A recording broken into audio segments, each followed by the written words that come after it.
Film-film dari Jepang selalu memiliki tema yang tak umum dan memiliki pesonanya sendiri.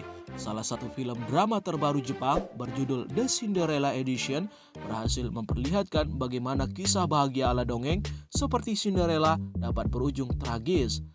Berjudul asli Aisu Cinderella, film ini disutradarai oleh Ryohei Watanabe. Kisah dalam dongeng Cinderella memang penuh keajaiban dan kemegahan.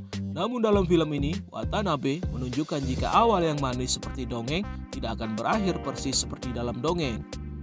Cerita berfokus kepada Koharu Fukura yang diperankan oleh Tao Tsuchiya, seorang pekerja sosial yang sejak kecil tinggal bersama kakek, ayah, dan adiknya. Sang ibu telah meninggalkannya sejak kecil tanpa alasan yang jelas. Tumbuh tanpa sosok ibu, Koharu menjadi sosok yang tidak menyukai orang tua yang menelantarkan anak-anaknya. Koharu bersama keluarga kecilnya hidup serba berkecukupan. Sang kakek yang sakit-sakitan, ayahnya tidak memiliki pekerjaan dan hanya bergantung pada toko sepeda. Hingga sang adik yang akan masuk bangku kuliah dan membutuhkan biaya yang besar untuk menggapai cita-citanya. Keluarga kecil yang terlihat bahagia tersebut harus mengalami musibah bertubi-tubi. Mulai dari kakeknya yang pingsan di kamar mandi, toko sepedanya yang terbakar karena keteledoran, hingga pacarnya yang selingkuh dengan rekan kerjanya. Malang bagi Koharu, kejadian-kejadian tersebut terjadi hanya dalam satu malam. Dihantui rasa putus asa yang mendalam, Koharu berjalan tanpa arah hingga mencapai sebuah lintasan rel kereta api. Di sana dia melihat seorang lelaki yang pingsan di atas rel. Melihat kereta yang semakin mendekat, Koharu memutuskan menyelamatkan lelaki tersebut.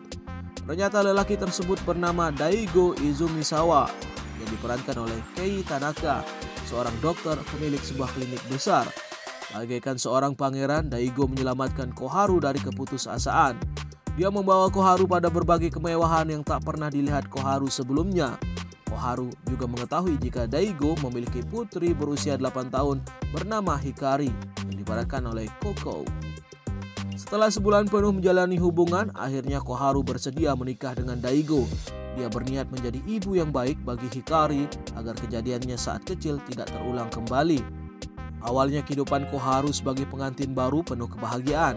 Namun semakin lama dia bersama keluarga barunya, semakin banyak kejanggalan yang terjadi. Lantas, apa saja kejanggalan yang terjadi pada keluarga baru Koharu? Mampukah Koharu menjadi ibu yang baik bagi Hikari? Jika kamu penasaran, kamu dapat menonton The Cinderella Edition dalam platform streaming. Jangan menilai sesuatu dari posternya. Memang jika melihat dari posternya, kita akan berpikir jika ini adalah film horor trailer. Namun pada 1 jam pertama, kita melihat drama keluarga pada umumnya yang dibalut dengan komedi dan penuh canda tawa. Kebahagiaan di awal cerita dapat menipu penonton ketika memasuki babak kedua dalam film. Koharu yang Mbak Cinderella yang seketika berubah hidupnya dalam sekejap memang merasakan kebahagiaan pada awalnya.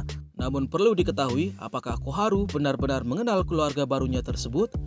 Pada bagian akhir film ini lebih terasa sebagai film thriller psikologis. Trauma-trauma masa lalu yang dialami Koharu maupun Daigo memang membuat keduanya ingin menjadi orang tua yang lebih baik. Namun hal tersebut berujung pada cara yang salah dalam mendidik Hikari. Hal yang cukup ironis mengingat keduanya tidak ingin trauma tersebut terulang, malah membuat orang lain sebagai korban.